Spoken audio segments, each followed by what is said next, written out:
Baiklah anak-anak sekalian, untuk membuat kesepakatan bersama tentang keyakinan kelas, khususnya di kelas kita ini, kita akan dimulai ya.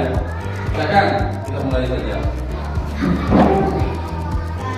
Masukkan hati tepuk tangan. Kalau masukkan hati injak bumi. Kalau masukkan hati mari kita lakukan. Kalau masukkan hati bilang hore, hore.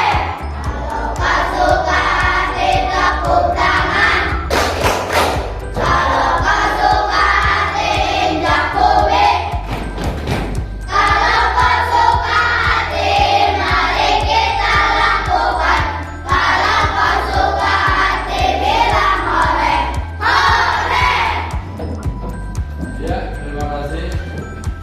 Mungkin acara kesepakatan keyakinan kelas kita mulai saja ya. Baiklah anak-anak sekalian, kita akan mulai saja. Kita akan membuat suatu kesepakatan yang bersama untuk keyakinan ke kelas. Baik, silakan dimulai ya.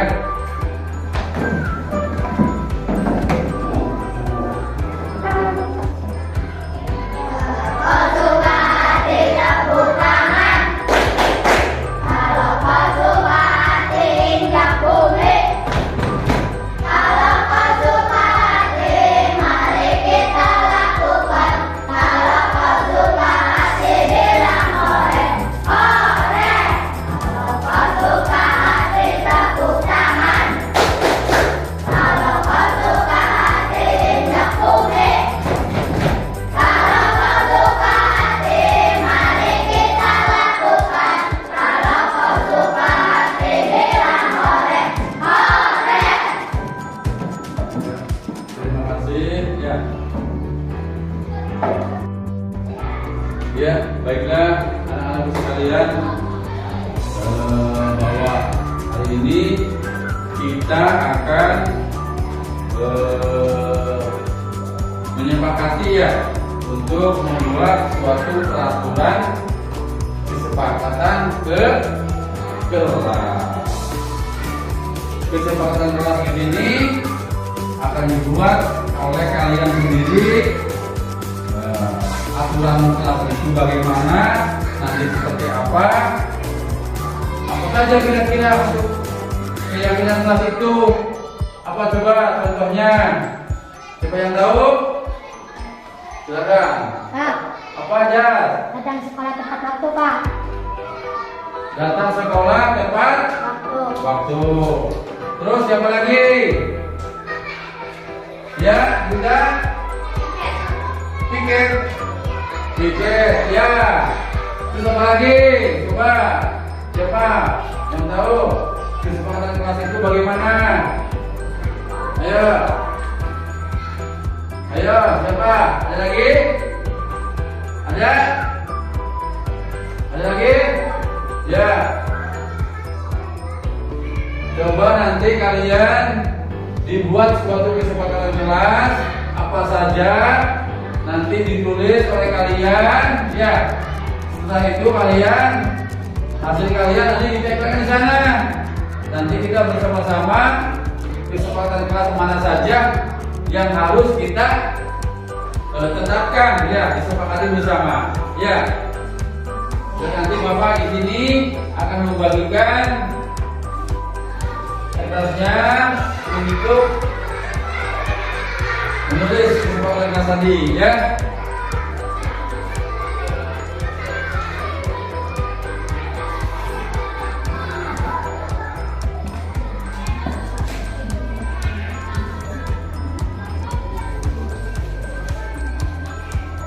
Ya.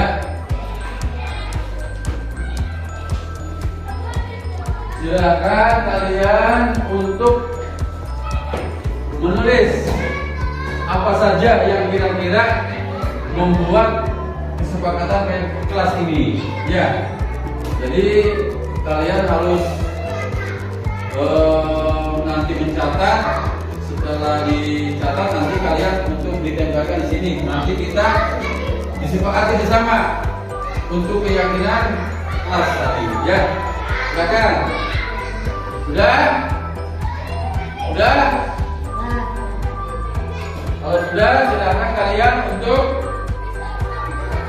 menempelkan ke depan. Silakan. Yang sudah, silakan.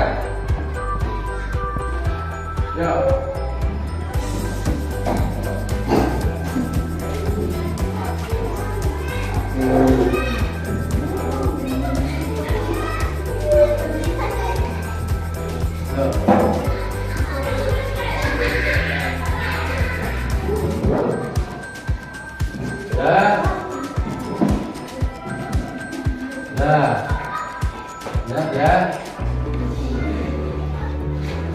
Dan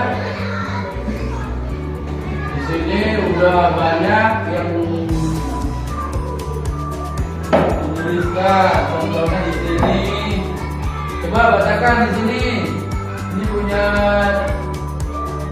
siapa ini? Waktu. Coba bacakan. Ya, silakan.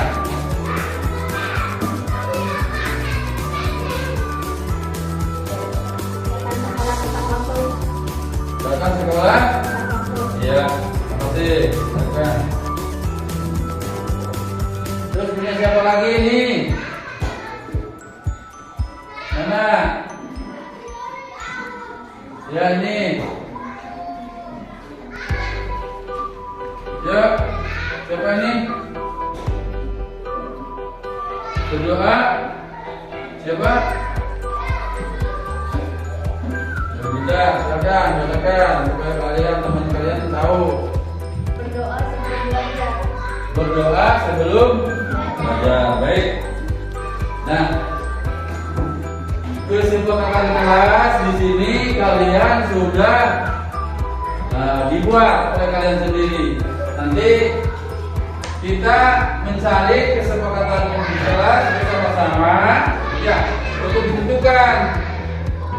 Nah, misalkan di sini kita akan menerapkan beberapa poin ya. Tadi ada tepat waktu, terus sebelum belajar kita pikir, terus apalagi berdoa ya. Nanti kita sepakati bersama. Dan cukup di sini kita kesepakatan kelas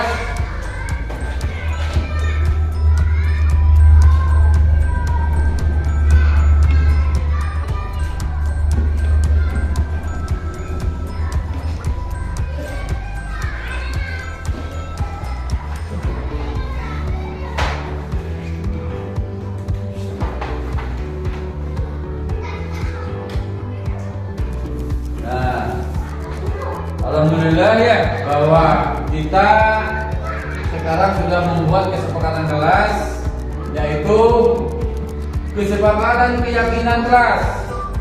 Yang pertama, datang di kelas tepat waktu pukul 07.00 waktu Indonesia Barat. Yang kedua, melaksanakan piket kelas sesuai jadwal piket. Terus berdoa sebelum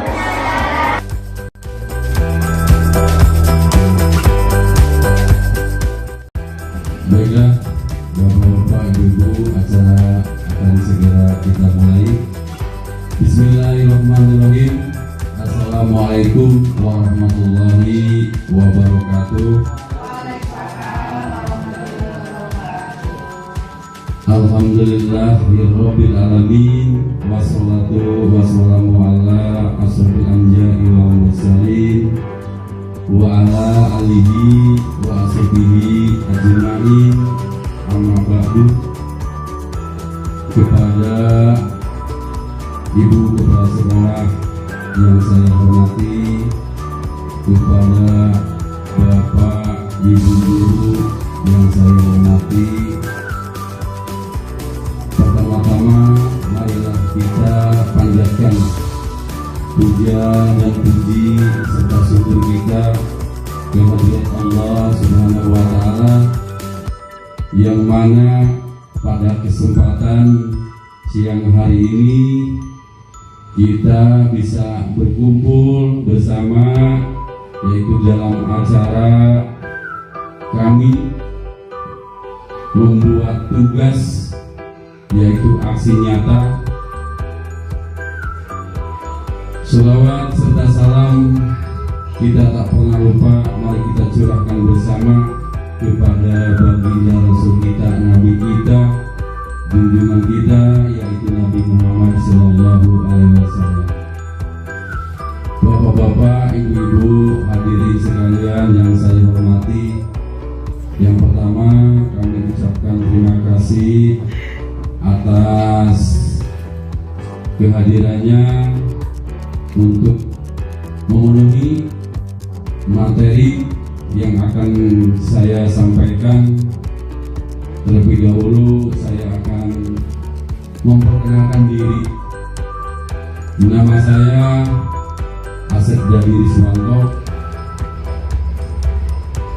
angkatan 9, mengikuti calon guru penggerak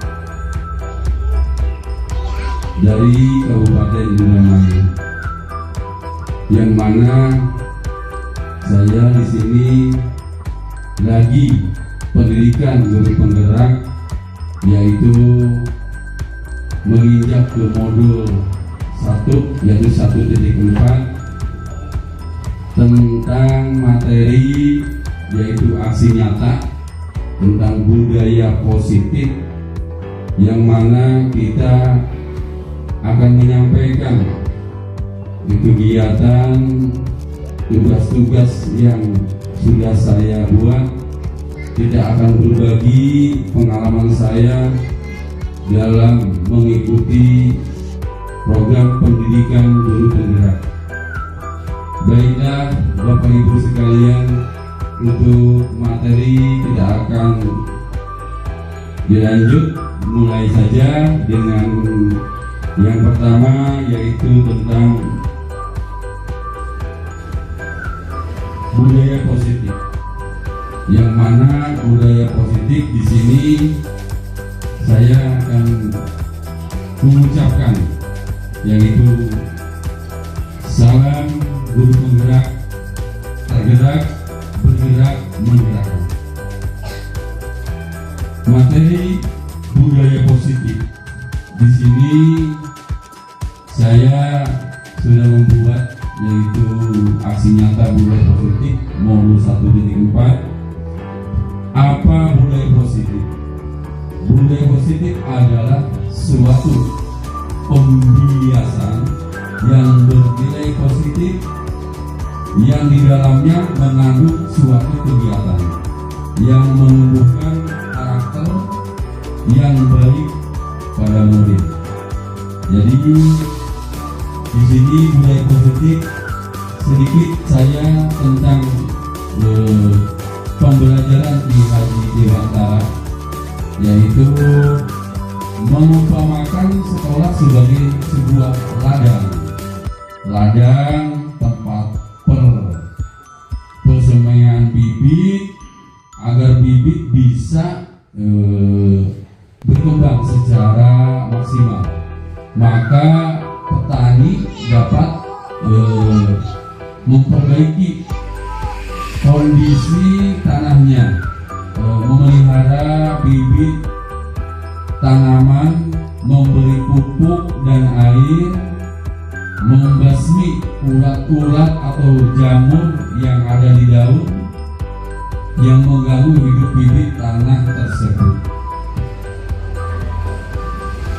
Sebagai contohnya dari uraian tersebut, kita dapat memahami bahwa sekolah diibaratkan sebagai tanaman tempat bercocok tanam, sehingga guru harus mengusahakan sekolah jadi lingkungan yang menyenangkan, lingkungan yang menyenangkan, menjaga dan melindungi murid dari hal-hal yang tidak baik. Dengan demikian, karakter murid tumbuh dengan baik sesuai dengan profil pelajar Pancasila. Salah satu cara yang dilakukan guru dalam membantu siswa tumbuh kembang maksimal mempunyai karakter profil pelajar Pancasila adalah dengan membangun budaya positif yang berpihak kepada murid. Membangun contohnya keyakinan kelas atau visi sekolah yang menumbuhkan dan mengembangkan budaya positif. Dalam mewujudkan budaya positif perlu adanya disiplin positif. Maka dari itu, mari kita bahas tentang konsep disiplin positif dan motivasi melakukan disiplin positif dalam budaya positifnya. Di sini lanjut Bapak Ibu sekalian yang saya hormati, konsep disiplin positif dan motivasinya. Makna disiplin positif, disiplin banyak orang yang memukul, yang mengenal sebagai suatu yang dilakukan seseorang pada orang lain untuk mendapat kepatuhan dan memiliki kecenderungan ketidaknyamanan serta sering dihubungkan dengan tata tertib yang berkaitan dengan sanksi dan hukuman, di mana sanksi dan hukuman tadi bagi yang melanggarnya menurut Kiai Haji Dewantara menyatakan bahwa untuk mewujudkan murid yang merdeka, murid harus memiliki disiplin yang kuat yang dari dirinya ataupun berasal dari luar dirinya, yang dinyatakan dalam bukunya yaitu tentang pembelajaran Kiai Haji Dewantara, pemikiran, konsepsi, sikap merdeka, catatan kelima di sini 2013 halaman 470 dalam buku yang berbunyi di mana ada kemerdekaan disitulah harus disiplin yang kuat. Jadi harus ada disiplin yang kuat. Sesungguhnya pun disiplin itu bersifatnya self disiplin, yaitu kita sendiri yang mewajibkan kita dengan sekeras-kerasnya, tetapi itu sama saja, sebab jikalau kita tidak cakap melakukan self disiplin, wajiblah penguasa lain mendisiplin diri kita. Dan peraturan demikian itulah harus ada dalam suasana yang merdeka. Adapun definisi kata merdeka menurut Kiai Haji Dewantara adalah mardika. Itu jawarnya norma mau melepasing pamreh. Kata Kiai Haji Dewantara, uga kuat kuasa aman diri enggak. Artinya merdeka itu tidak hanya terlepas dari perintah, akan tetapi juga cakap buat memerintah diri sendiri. Baik Bapak Ibu sekalian, menurut Diani Gosen dalam bukunya Restructuring School Disiplin 2021 menyatakan bahwa arti asli dari kata disiplin ini juga berkonotasi dengan disiplin diri dari murid-murid yang dapat membuat seseorang menggali potensinya. menuju kepada sebuah tujuan, suatu yang dihargai dan bermakna. Bagaimana cara kita mengontrol diri dan bagaimana menguasai diri untuk memilih tindakan yang mengacu pada nilai-nilai yang kita hargai. Dengan kata lain, seseorang yang memiliki disiplin diri berarti mereka bisa bertanggung jawab terhadap apa yang dilakukannya, karena mereka mendasarkan tindakan mereka pada nilai-nilai kebajikan universal. Dari dua pendapat tadi di atas dapat disimpulkan bahwa murid yang memiliki disiplin positif akan memiliki motivasi internal yang dapat tinggi dalam menguasai diri untuk melakukan tindakan yang sesuai dengan hal atau nilai-nilai kebajikan universal tadi. Sebagaimana pendidikan tugasnya adalah membimbing siswa untuk memiliki disiplin positif diri yang berasal dari dirinya sendiri. Siswa dalam melakukan disiplin positif tidak terlepas dan motivasi yang ingin dicapai oleh siswa itu sendiri. Berikut 3 motivasi perilaku manusia. Bapak Ibu yang saya hormati, di sini jelas bahwa motivasi perilaku manusia. Motivasi perilaku manusia menurut tadi Diani Gosen dalam bukunya Restructuring School Discipline menyatakan ada 3 alasan. 3 alasan motivasi perilaku manusia, yaitu untuk menghindari ketidaknyamanan atau hukuman. Yang mana untuk menghindari ketidaknyamanan atau hukuman. Yang kedua, untuk mendapatkan imbalan atau penghargaan dari orang lain. Yang ketiga, untuk menjadi orang yang mereka inginkan dan imbalan atau penghargaan dari orang lain, dan menghargai diri sendiri dengan nilai-nilai yang mereka percaya.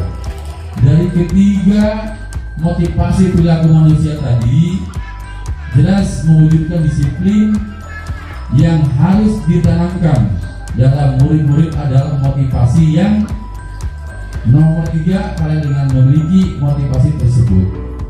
Mereka telah memiliki motivasi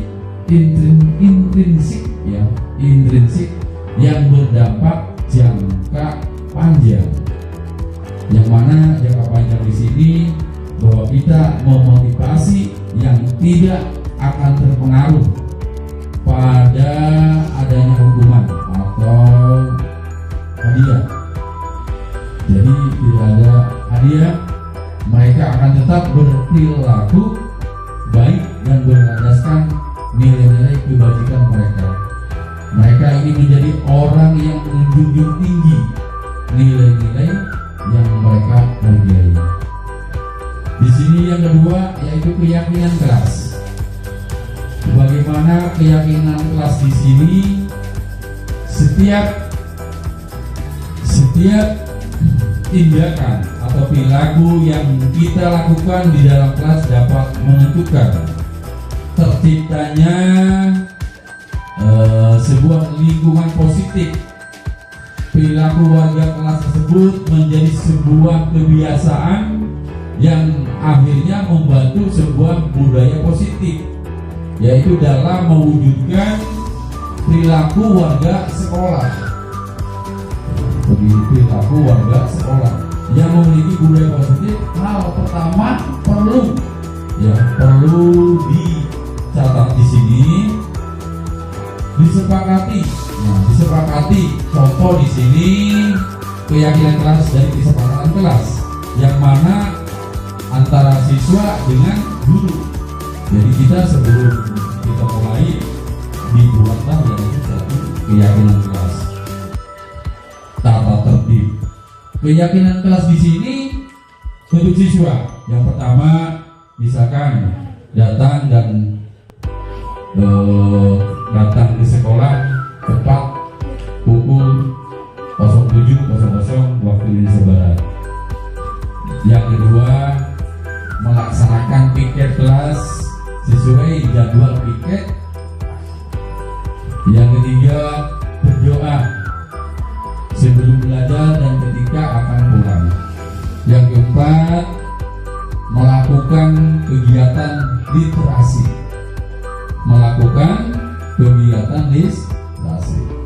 Yang kelima, menghormati bapak atau ibu guru ketika sedang menjelaskan pembelajaran. Yang keenam, anak mengerjakan tugas-tugasnya belajar di sekolah maupun di rumah dengan sungguh-sungguh.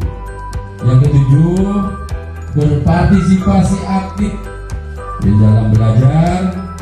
Yang terakhir, yang kedelapan, saling menyayangi dan membantu teman ketika ada kesulitan. Yaitu contoh daripada kesepakatan kelas antara murid dengan guru. Lanjut, Bapak Ibu sekalian, di sini yang tadi sudah saya sampaikan tentang perlu diciptakan dan disepakati adalah membuat keyakinan kelas. Keyakinan kelas atau prinsip-prinsip dasar bersama di antara para warga kelas untuk tadi ya, untuk mendapatkan nilai-nilai kebajikan yang disepakati bersama. Suatu keyakinan akan lebih memotivasi seseorang dari dalam atau memotivasi secara intrinsik.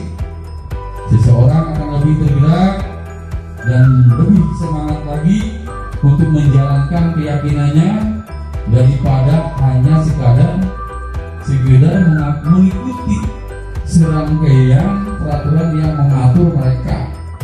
Jadi harus berlaku begini atau begitu, yang membuat ketidaknyamanan dalam keterpaksaan anak tersebut. Berikut adalah cara pembuatan keyakinan kelas tadi yang sudah saya terapkan di sana, yaitu contoh dari 8 untuk keyakinan kelas. Jadi berdasarkan pembahasan budaya positif akan penulis lanjutkan dari pemenuhan kebutuhan dasar. 5 contohnya dari 5 posisi kontrol, dari segitiga restitusi. Kebutuhan dasar manusia di sini ada 5 kebutuhan dasar manusia. Kebutuhan dasar manusia. Di sini saya menerapkan misalkan survival. Apa itu survival? Seluruh tindakan manusia memiliki tujuan tertentu. Semua yang kita lakukan adalah usaha terkait kita untuk mendapatkan apa yang kita inginkan. Ketika kita mendapatkan apa yang kita inginkan, sebetulnya saat itu kita sedang memenuhi satu atau lebih dari satu kebutuhan dasar kita, yaitu kebutuhan untuk bertahan hidup, kebutuhan untuk bertahan hidup, cinta dan kasih sayang, kebebasan, kesenangan yang bertentangan dengan nilai-nilai kebajikan, atau melanggar peraturan. Hal itu sebenarnya dikarenakan mereka gagal ya memenuhi kebutuhan dasar mereka. Untuk lebih jelasnya, mari kita lihat di sini satu persatu akan saya terangkan tentang bagaimana kelima kebutuhan dasar ini. Yang pertama yaitu kebutuhan bertahan hidup. Ya tadi kebutuhan bertahan hidup atau survival. Survival adalah kebutuhan yang bersifat fisiologis, untuk bertahan hidup, misalkan kesehatan, rumah, makanan, seks sebagainya, dan bagian dari proses reproduksi, termasuk kebutuhan untuk tetap bertahan hidup.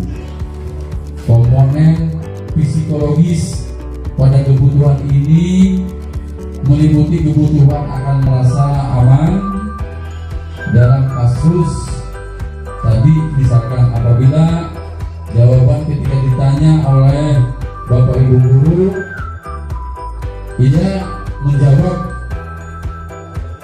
misalkan lapar karena tidak berangkat sekolah, tidak sarapan dulu, jadi tidak membawa bekal untuk ke sekolah. Yang kedua, cinta dan kasih sayang. Jadi di sini kebutuhan untuk diterima. Kebutuhan ini adalah 3 kebutuhan, berikutnya adalah kebutuhan fisiologis juga. Kebutuhan untuk mencintai dan memiliki meliputi kebutuhan akan hubungan dari koneksi sosial.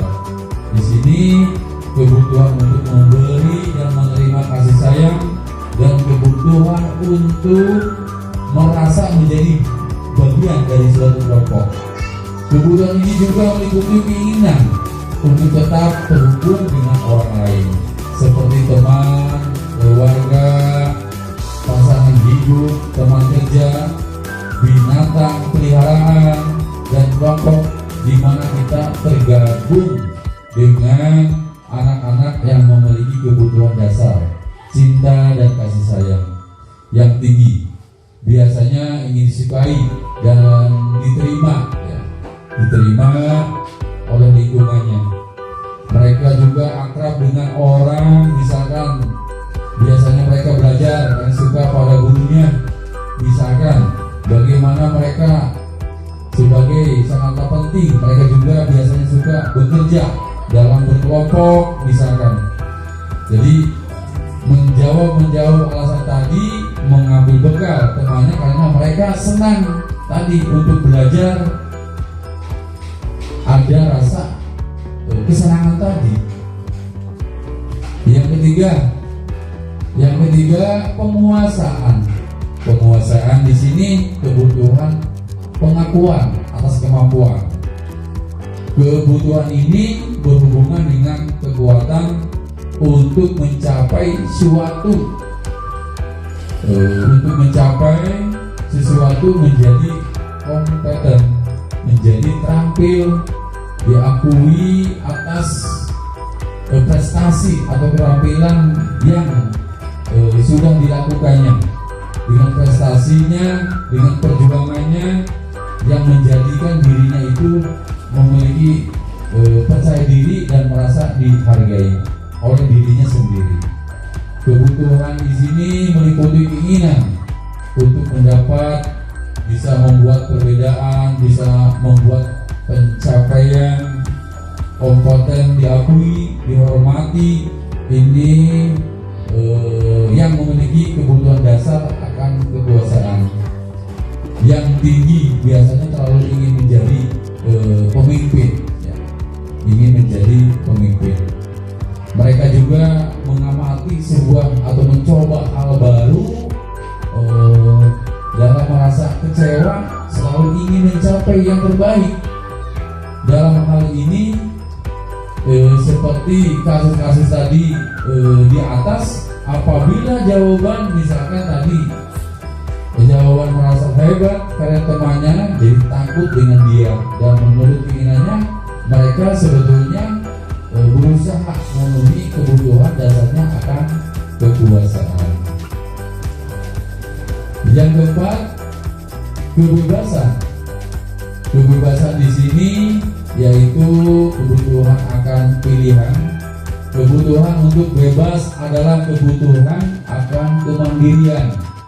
Kemandirian otomatis ya memiliki seperti otonomi, memiliki pilihan maupun pengendalian arah hidup seseorang. Otonomi di sini anak-anak dengan kebutuhan, ya.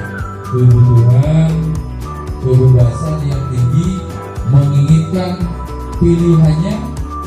Mereka perlu banyak bergerak, suka mencoba-coba, tidak terlalu terpengaruh orang lain, dan senang mencoba hal-hal baru dan menarik. Nah, tadi jawaban tadi seperti kasus di atas adalah bahwa dia merasa bosan dengan bekal makanan yang dibawakan ibu atau bapaknya, karena ibunya selalu membawakan bekal yang sama. Oleh karena itu dia ingin mencoba makanan teman-temannya. Itu tadi yang beraneka ragam. Maka kebutuhan akan kebebasan itu merupakan dasar utama untuk kehidupan tadi. Yang kelima, di sini Bapak Ibu tentang kesenangan atau kebutuhan untuk merasa senang. Kebutuhan dan kesenangan adalah kebutuhan untuk mencari kesenangan, bermain, tertawa. Coba kita bayangkan hidup tanpa kenikmatan apapun, mungkin betapa menyedihkannya. Menghubungkan kebutuhan akan kesenangan dengan belajar. Semua hewan dengan tingkat inteligensi tinggi, seperti contoh binatang anjing, lumba-lumba, atau dan lain-lain. Contoh bermain. Saat mereka bermain, mereka mempelajari keterampilan hidup. Yang penting manusia tidak berbeda. Anak-anak dengan kebutuhan dasar kesenangan yang tinggi biasanya ingin menikmati apa yang disenanginya. Mereka juga konsentrasi tinggi saat mengajarkan hal yang disenangi. Mereka juga suka permainan dan suka mengoleksi barang, suka bergurau, suka melucu atau juga menggemaskan. Bahkan saat bertingkah laku buruk dalam kasus tadi di atas, dia menjawab melakukan karena iseng saja alasannya. Dia menikmati ekspresi wajah teman-temannya yang kesal karena diambil makanannya, dan menurut dia ekspresi teman-temannya itu lucu, maka berarti berusaha memenuhi kebutuhannya akan kesenangan. Di sini Bapak Ibu sekalian yang saya hormati, menginjak ke 5 posisi kontrol. 5 posisi kontrol sebagai di sini posisi kontrol seseorang guru dalam menerapkan atau segitiga restitusi. Saya di sini yang pertama sebagai penghukum. Apa itu sebagai penghukum? Lalu Bapak Ibu sekalian, yang kedua membuat merasa bersalah. Yang ketiga sebagai teman. Yang keempat sebagai pemantau. Yang terakhir di sini sebagai manajer. Bagaimana kita ini, sebagaimana tadi kita sebagai guru. Menurut Dialogus dalam bukunya di sini menerangkan tentang Restitution Hosting School Discipline. Jadi mengemukakan bahwa guru perlu meninjau kembali penerapan disiplin di dalam ruang-ruang kelas kita selama ini. Jadi apakah telah efektif, apakah berpusat memerdekakan atau memandirikan murid berbagaimana dan mengapa melalui serangkaian riset dan bersandar pada teori kontrol.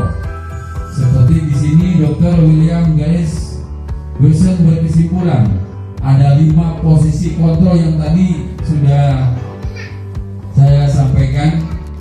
Kelima kontrol tadi, bahwa sebagai penghukum, seorang penghukum bisa menggunakan hukuman fisik ya maupun verbal. Orang-orang yang menjalankan posisi penghukum senantiasa mengatakan bahwa sekolah memerlukan sistem atau alat yang dapat lebih menekan kepada murid-murid terlebih dahulu ya. Jadi seolah menekan pada murid-murid. Lebih dalam lagi, guru-guru yang menerapkan posisi penghukum akan berkata, patuhi aturan saya atau awasi. Kamu selalu saja salah, selalu pasti selalu yang terakhir. Selesai. Guru seperti ini senantiasa percaya hanya ada satu cara agar pembelajaran tadi bisa berhasil, yaitu cara dia membuat orang merasa bersalah pada posisi bersalah. Biasanya guru akan berusaha lebih lembut, membuat orang merasa bersalah, akan menggunakan keheningan yang membuat orang lain itu merasa tidak apa? Jadi merasa orang lain itu merasa tidak nyaman, bersalah.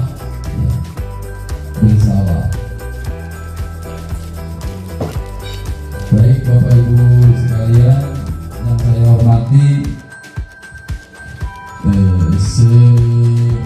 ini tadi saya sudah sampaikan tentang 5 posisi kontrol sebagai penghukum, membuat merasa bersalah, sebagai teman, yang dapat sebagai pemantau atau sebagai manajer. Di sini tadi sudah kita sampaikan, sedikit saya ulas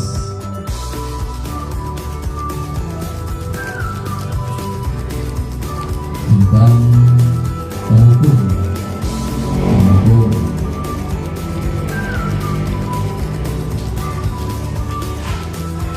Yang kedua di sini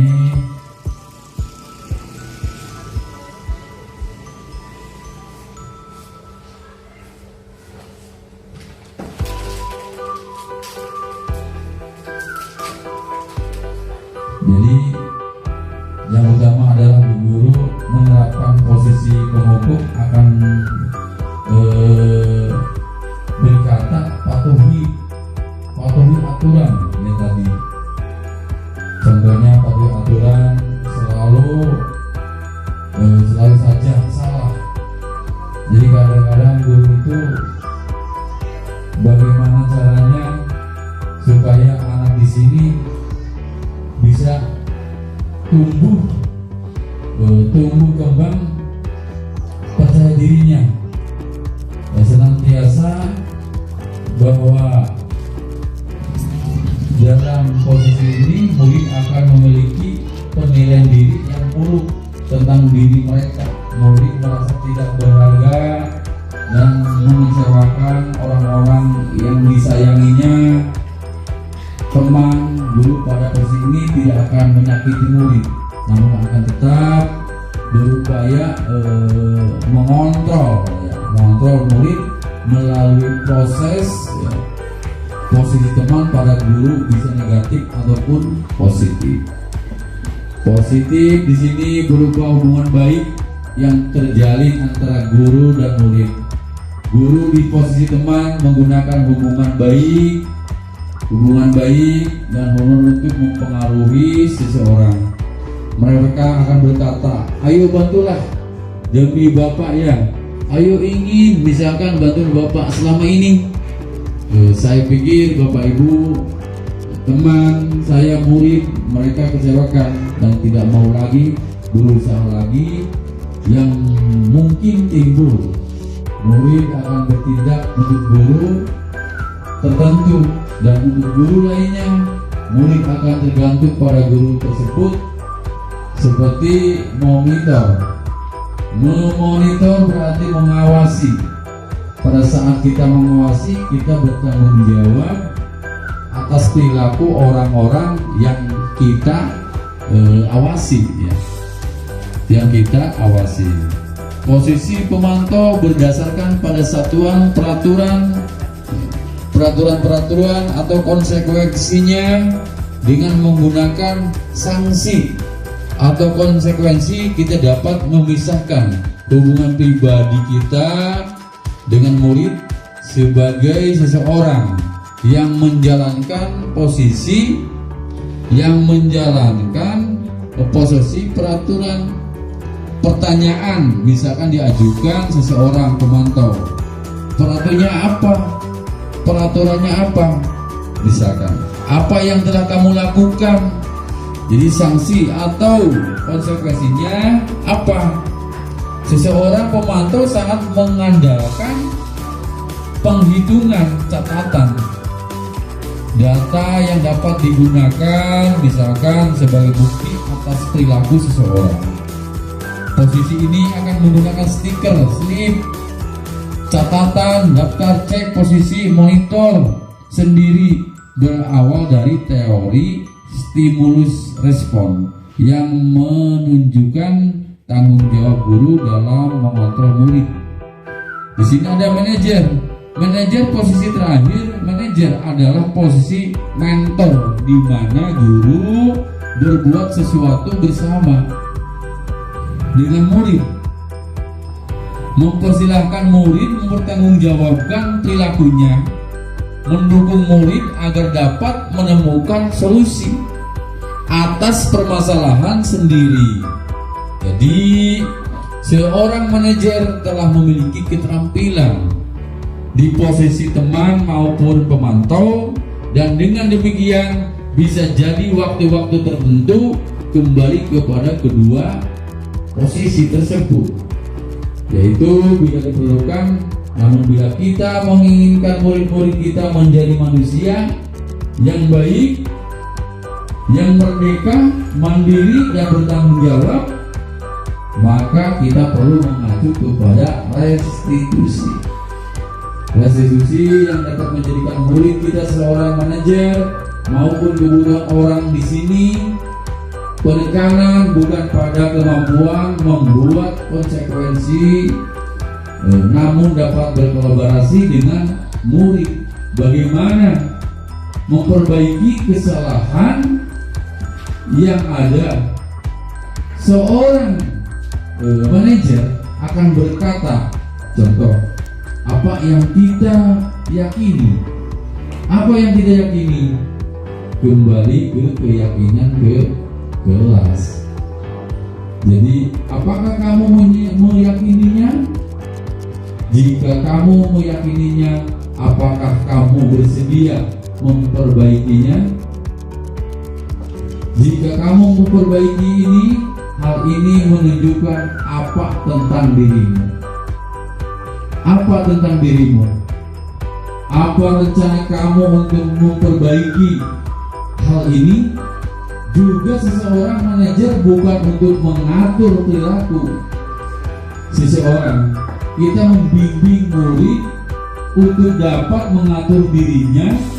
Seseorang manajer bukannya memisahkan, mengasahi murid, memisahkan murid atau kelompoknya, tapi mengembalikan murid tersebut ke kelompok dengan lebih baik dan kuat.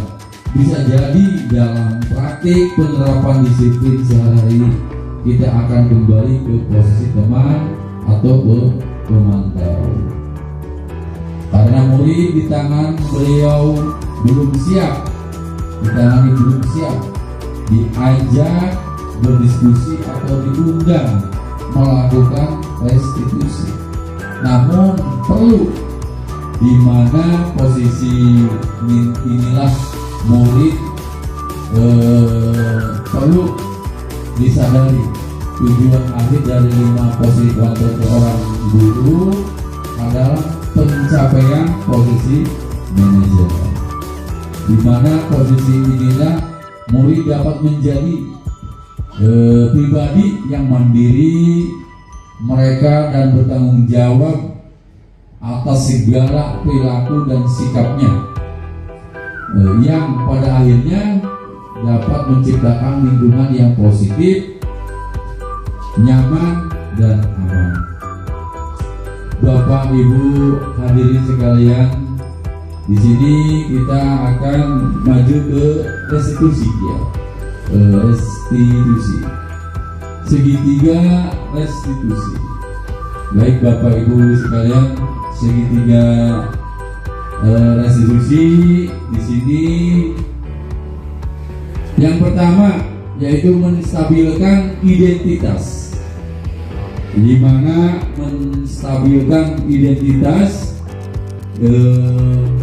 yang kedua validasi tindakan yang salah, dan yang ketiga di sini menanyakan atau keyakinan keras. Di sini segitiga restitusi menstabilkan identitas, yang kedua validasi tindakan yang salah, menanyakan keyakinan keras. Jadi ketiga tadi segitiga restitusi di sini menerangkan kamu tentu punya alasan mengapa melakukan itu. Terus adakah cara yang lebih efektif untuk mendapatkan apa yang kamu butuhkan? Keyakinan kelas apa yang telah kita sepakati? Jadi yang tadi keyakinan kelas sudah saya sampaikan. Kamu ingin menjadi orang yang seperti apa? Disinilah ketiga restitusi dari menstabilkan identitas, validasi tindakan yang salah, menanyakan keyakinan keras. Jadi di sini Bapak Ibu sekalian untuk segitiga restitusinya. Restitusi sebuah cara atau menambahkan disiplin positif pada murid. Jadi restitusi di sini adalah ya proses menciptakan kondisi bagi murid untuk memperbaiki kesalahannya, gitu. Untuk memperbaiki kesalahannya sehingga mereka bisa kembali pada kelompok mereka dengan karakter yang lebih kuat. Restitusi juga di sini adalah proses kolaborasi antara murid dengan guru yang mengajarkan murid untuk mencari solusi bagaimana caranya membantu murid berpikir tenang, orang seperti apa yang mereka inginkan dan bagaimana mereka harus memperlakukan orang lain. Itu. Restitusi membantu murid menjadi lebih memiliki tujuan, disiplin positif yang memulihkan dirinya setelah berbuat salah. Penekanannya bukanlah pada bagian perilaku untuk menyenangkan orang lain atau menghindari ketidaknyamanan, namun tujuannya adalah menjadi orang yang menghargai atau menghormati nilai-nilai kebajikan yang mereka percayai.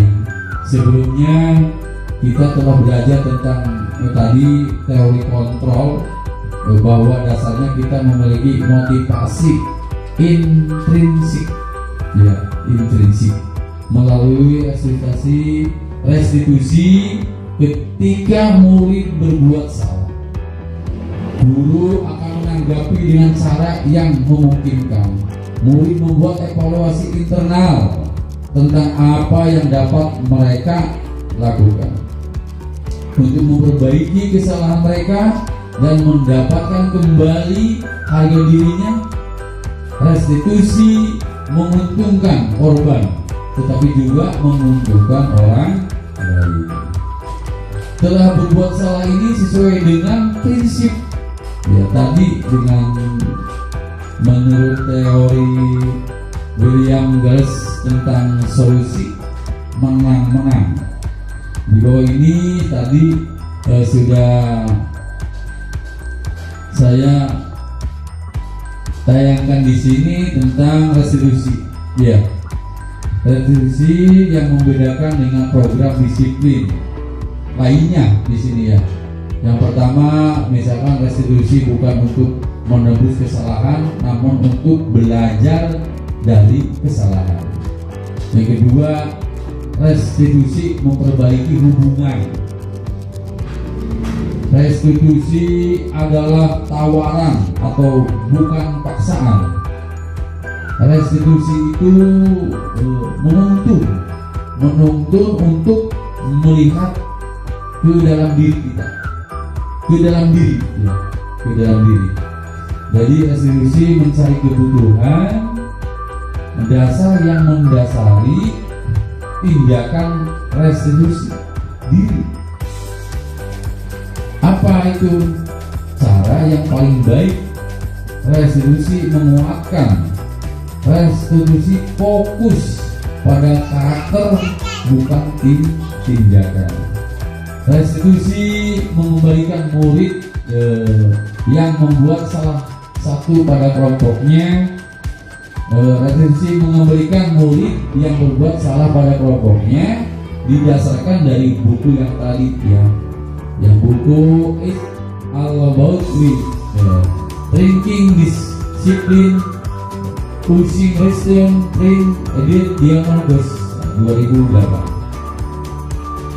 Demikian pembahasan tadi tentang budaya positif yang sudah saya sampaikan.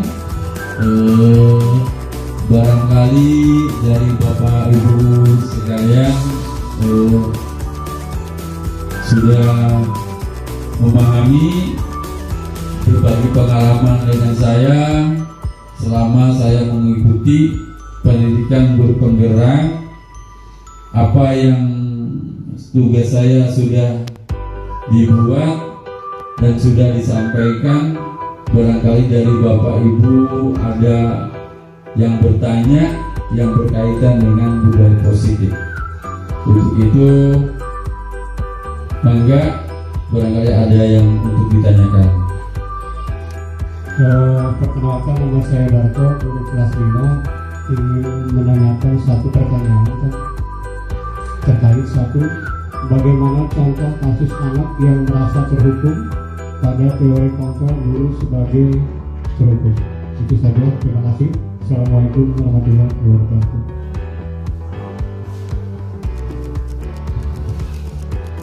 Baik, terima kasih ke Pak Darto yang sudah memberikan pertanyaannya. Barangkali ada lagi dari Bapak Ibu sekalian yang ingin bertanya, nanti kita bahas diskusi bersama. Bangga Pak.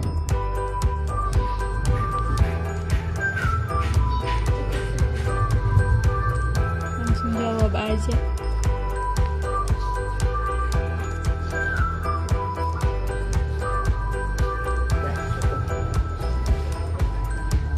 Ada lagi? Ada.